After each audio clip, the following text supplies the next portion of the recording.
चंदनपुर नामक एक राज्य था। उस राज्य में राजा सूर्यदेव सिंह राज किया करते थे।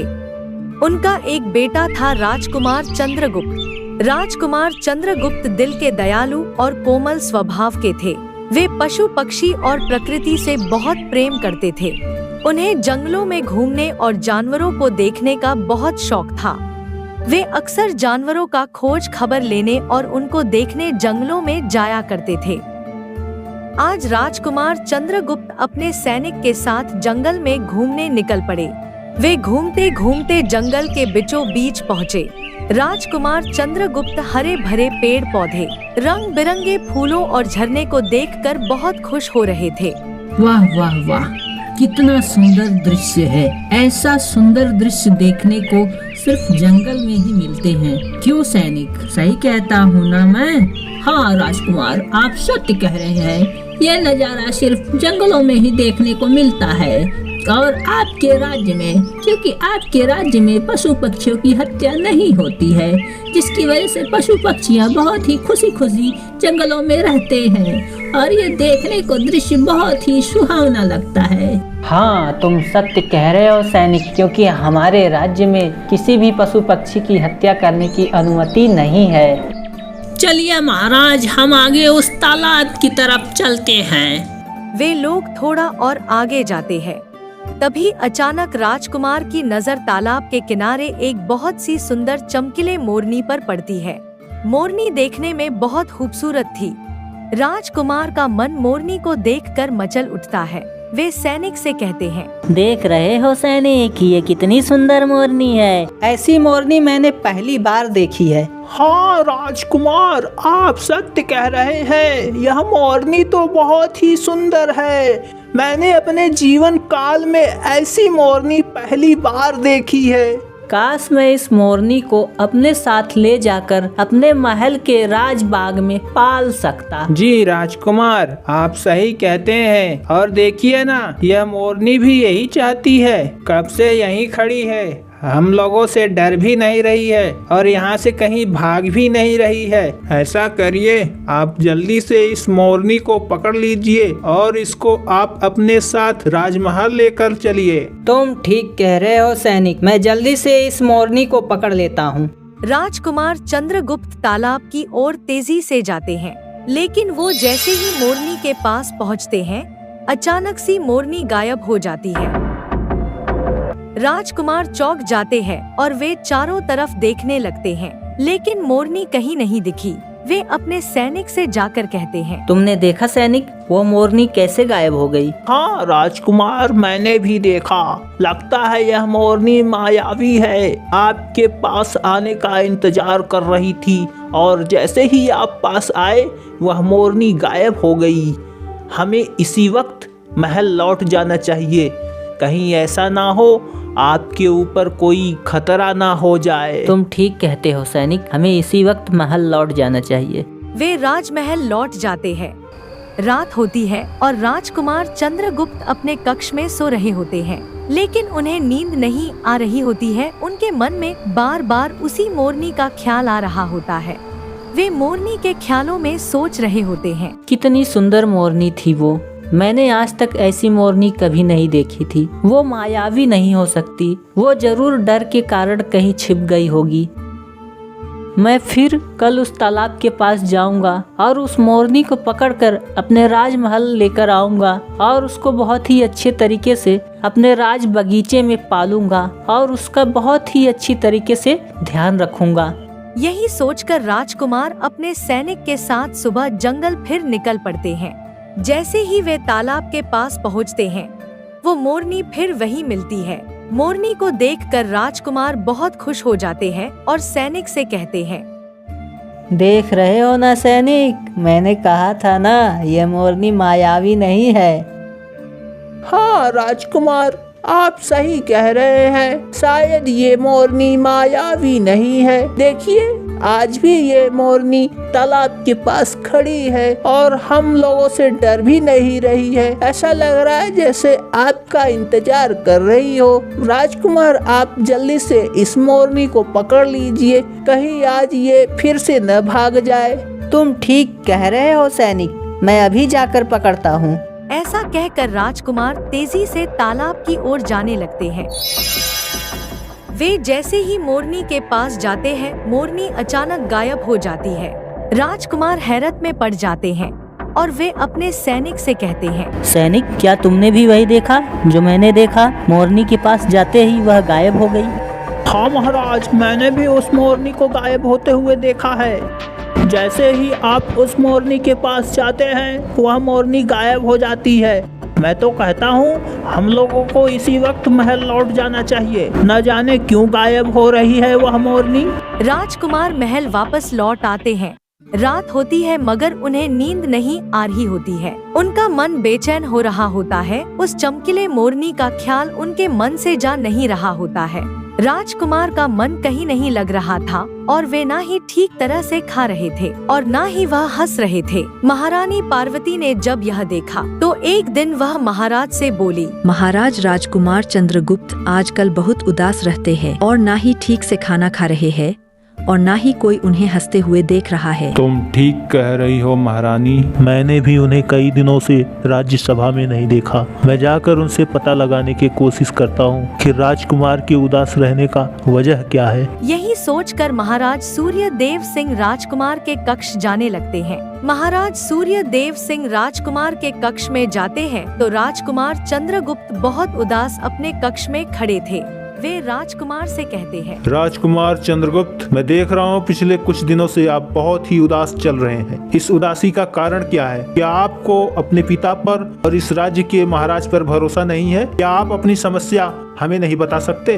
नहीं नहीं पिताजी, ऐसी कोई बात नहीं है। बस मैं किसी को भुला नहीं पा रहा हूँ। किसको भुला नहीं पा रहे हो? क्या मैं जान सकता हूँ आखिर कौन है वो जिसको आप भुला नहीं पा रहे हैं? राजकुमार सारी घटना महाराज को बताते हैं।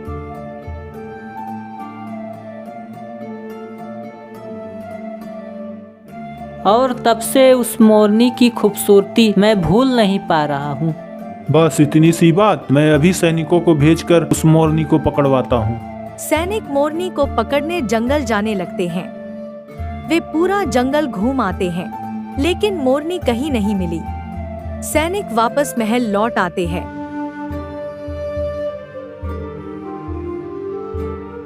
महाराज सूर्यदेव सिंह राजकुमार चंद्रगुप्त से कहते हैं, राजकुमार चंद्रगुप्त, वो मोरनी नहीं मिली तो क्या हुआ? आप उदास मत होइए।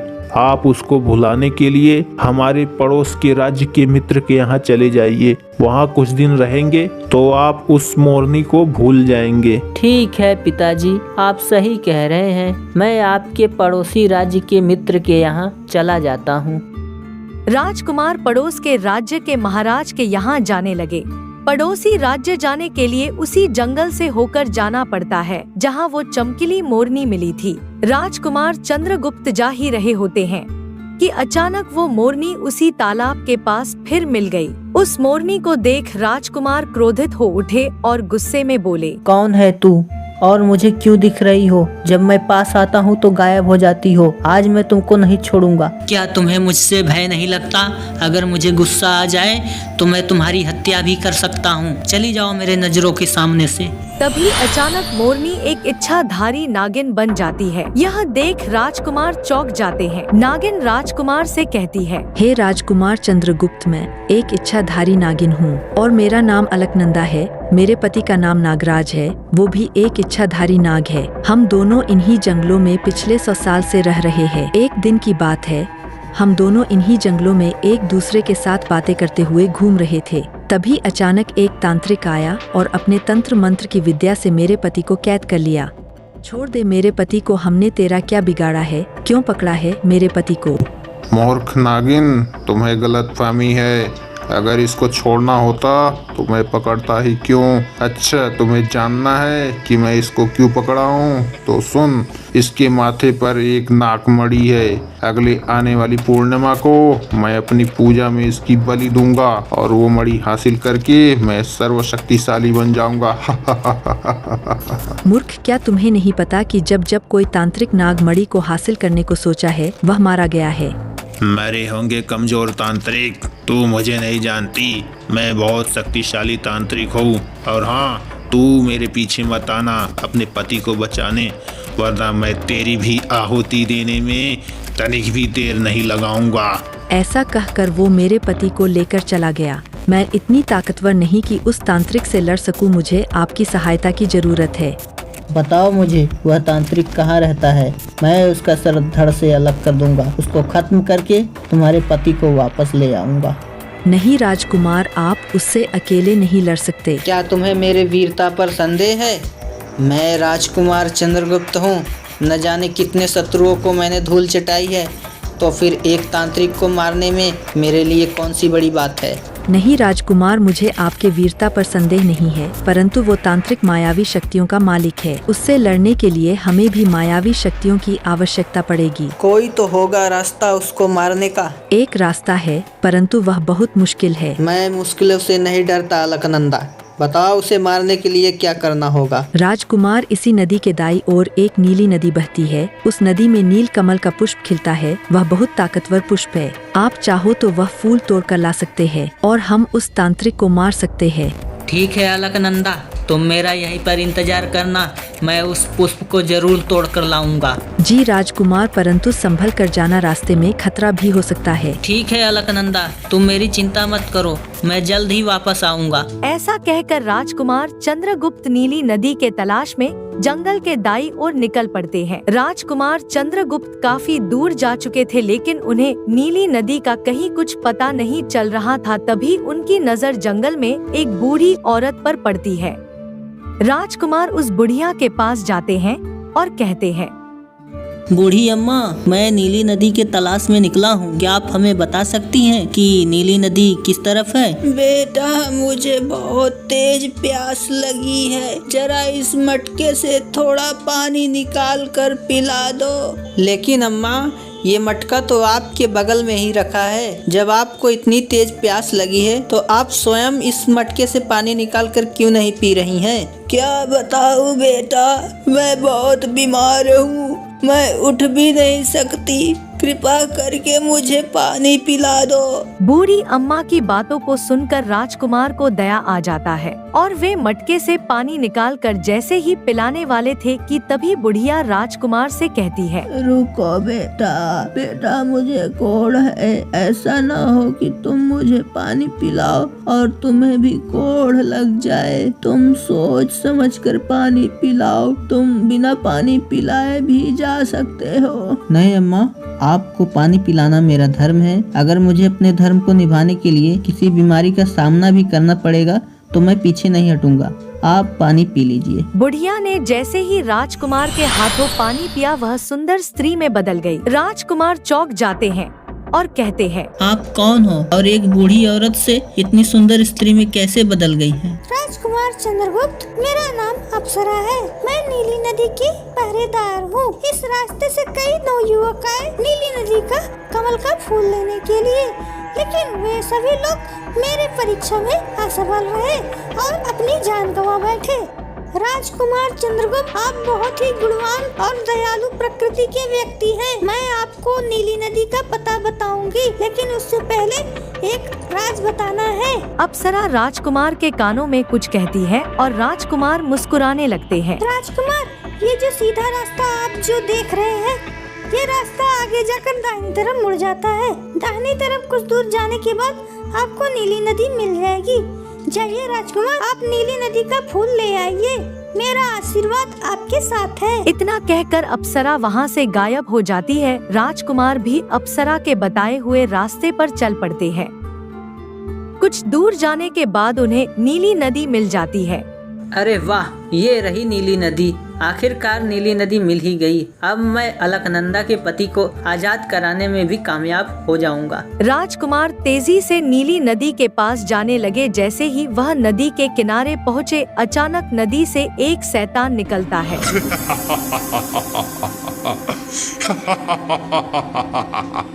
क्या तुम्हें अपनी जिंदगी प्यारी नहीं है? जो तुम मरने के लिए मेरी नदी के पास चले आए। ऐ शैतान, मैं नील कमल का फूल लेने आया हूँ। मुझे इस नीली नदी से नील कमल का फूल लेने दो, मुझे उसकी बहुत ही जरूरत है। नील कमल का फूल लेने के लिए तुम्हें मेरे सवालों का जवाब देना होगा। सही जवाब दोगे तो फूल को लेने दूंगा, अगर गलत जवाब हुआ तो मैं तुम्हारी जान ले लूंगा। बता, ये मूर्ति तुझे कैसी लग रही है? राजकुमार उस मूर्ति की बुराई करने वाले थे कि तभी अप्सरा की बात याद आ जाती है।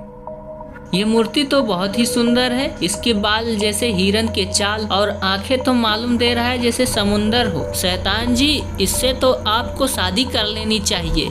तुम सत्य कह रहे हो, ये बहुत ही सुंदर है। ये मेरी पत्नी है जो अब मर चुकी है। राजकुमार चंद्रगुप्त, तुमने सत्य जवाब देकर मेरा दिल खुश कर दिया। अब तुम मेरे नदी से नील कमल का फूल ले सकते हो। राजकुमार चंद्रगुप्त नीलकमल का पुष्प लेकर सीधे अलकनंदा के पास पहुंचते हैं। अलकनंदा, मैं नील नदी का पुष्प लेकर आ गया हूँ। तुम जल्दी से मेरे घोड़े पर बैठो और मुझे उस तांत्रिक के पास लेकर चलो। राजकुमार, आप मेरे साथ चलिए, मैं पलक झपकते ही तांत्रिक के पास ले चलूंगी। नागिन अपने मायावी शक्ति से जल्द ही तांत्रिक के पास राजकुमार को लेकर पहुंच जाती है। तांत्रिक अपनी साधना में लीन होता है, तभी राजकुमार जल्दी से नीलकमल का फूल तांत्रिक के सर पर रख देते हैं। तांत्रिक तुरंत जलकर भस्म हो जाता है। इस तरह इच्छाधारी नाग को तांत्रिक के कैद से राजकुमार चंद्रगुप्त आजाद कराते हैं।